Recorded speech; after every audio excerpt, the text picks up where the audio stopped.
महाराष्ट्र से खबर है। बाबा सिद्दीकी की गोली मारकर हत्या का मामला। बाबा सिद्दीकी को किया जाएगा सुपुर्दे खाक। शाम 7 बजे होगी बाबा सिद्दीकी के नमाज जनाजा की रस्म। आज रात 8:30 बजे मरीन लाइंस कब्रिस्तान में किया जाएगा सुपुर्दे खाक। पुलिस ने गोली मारने वाले 2 शूटर को गिरफ्तार किया है। पुलिस मामले की ये सब करने का कारण क्या है, किसने ये सब सुपारी दी, किसने ये सब किया, इसके बारे में तुरंत नहीं, लेकिन 1-2 दिन में ही पता चलेगा, ऐसा मुझे विश्वास है। और आज 8:30 बजे बड़ा कब्रिस्तान मरीन लाइंस में जो है वहाँ उनको दफनाया जाएगा। सरकारी इत्मीनाने दफनाया जाएगा राजकीय सम्मान से। और उसके बारे में भी गवर्नमेंट ऑफ महाराष्ट्र ने ऑर्डर्स निकाले हैं।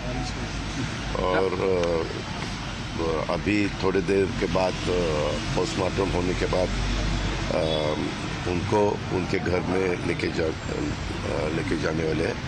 और वहाँ कुछ टाइम रखने के बाद उनकी जो कॉन्स्टिट्यूंसी है वहाँ लोगों को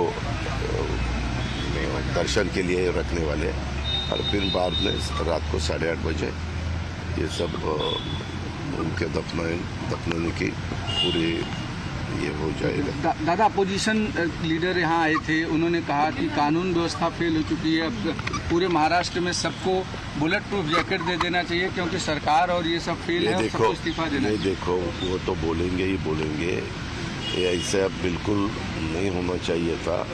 अभी अपोजिशन वालों क्या बोलेंगे वही बोलेंगे, लेकिन हमारा काम है कानून ठीक रखना, कानून व्यवस्था ठीक न रखना। और उसके बारे में और भी जो भी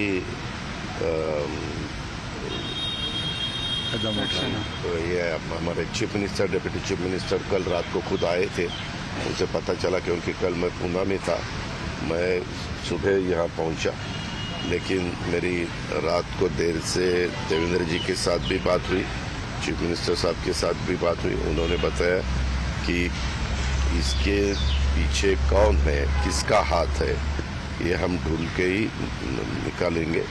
हम जरूर इसका बंदोबस्त करने वाले हैं जिन्होंने ये सब कदम उठाया। और अपोजिशन वालों को जो भी बोलना है वो बोल सकते हैं, लेकिन मेरी इतनी उनको विनती है कि अपना एक साथी, उन्होंने कांग्रेस में भी काम किया, हमारे महाविकास आघाड़ी में भी उन्होंने काम किया, अभी राष्ट्रवादी कांग्रेस में आके वो महायुति का भी एक घटक बने थे और अच्छी तरह से काम करने की उनकी कोशिश थी। वो स्पीच भी अच्छी तरह से देते थे। उनके एरिया में कुछ कार्यक्रम भी हुए, वहाँ लोगों ने बहुत अच्छी तरह से रिस्पांस दिया था। मैं खुद था, प्रफुल्ल भाई थे, बाबा थे, जिशान थे, सब हम थे। लेकिन जो नहीं होना चाहिए तो हुआ, इसका हमें बहुत दुख है।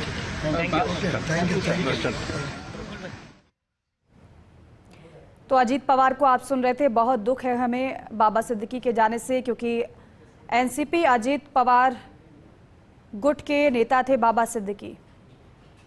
और जिस तरीके से कल रात उन पर एक के बाद एक कई फायर किए गए, हालांकि कुछ बदमाशों को पकड़ भी लिया गया है, हिरासत में कल ही ले लिया गया था और जांच की जा रही थी। खुद मुख्यमंत्री एकनाथ शिंदे मीडिया से मुखातिब हुए थे। उन्होंने कहा था कि हर एंगल से पूरे मामले की जांच की जा रही है कि कहीं कोई सुपारी किलिंग का ये मामला तो नहीं है या फिर कोई अन्य वजह रही हो इस पूरे वारदात की, और कौन कौन इसमें शामिल है इसका हम जल्दी से जल्दी खुलासा करेंगे और इसलिए पुलिस को निर्देशित भी मैंने कर दिया है। ये एकनाथ शिंदे की तरफ से कल ही बताया गया था। और साथ ही साथ उन्होंने ये भी कहा कि इस पूरे मामले को फास्ट ट्रैक कोर्ट में हम लेकर जाएंगे, जिससे कि जल्दी से जल्दी आरोपी सलाखों के पीछे हों। लेकिन जैसे ही ये वारदात हुई थी उसके बाद एक के बाद एक दिग्गजों के पहुंचने का सिलसिला शुरू हो गया था बाबा सिद्दीकी के घर, क्योंकि अपने बेटे जीशान के दफ्तर से वो बाहर आए थे और उसी दौरान फायर एक के बाद एक उन पर कर दिए गए थे। सीने में, पेट में उनके गोलियां लगी थी और भर्ती कराने के लिए ले जाया ही उन्हें जा रहा था, लेकिन भर्ती से पहले ही बाबा सिद्दीकी ने दम तोड़ दिया था। और जैसे ही ये पूरा मामला हुआ उसके बाद हलचल महाराष्ट्र की राजनीति में इतनी ज्यादा बढ़ गई कि क्या नेता और क्या अभिनेता बाबा सिद्दीकी के घर पहुंचने लग गए थे। बाबा सिद्दीकी वो नाम जिसकी बॉलीवुड में भी अपनी एक अलग पैठ थी। इफ्तार पार्टी उनकी काफी ज्यादा मशहूर थी और माना तो ये भी जाता है कि इफ्तार पार्टी में पुराने गिले शिकवे चुटकियों में दूर हो जाते थे, मिनटों में दूर हो जाते थे, कोई इफ बट नहीं होता था, गिले शिकवे दूर होते थे और सब आपस में मिलजुल कर इफ्तार पार्टी में शरीक हुआ करते थे। लेकिन अगर राजनीतिक पहलू की बात करें तो पार्षद से राजनीतिक करियर की शुरुआत की और उसके बाद लगातार राजनीति में मुकाम हासिल करते गए बाबा सिद्दीकी।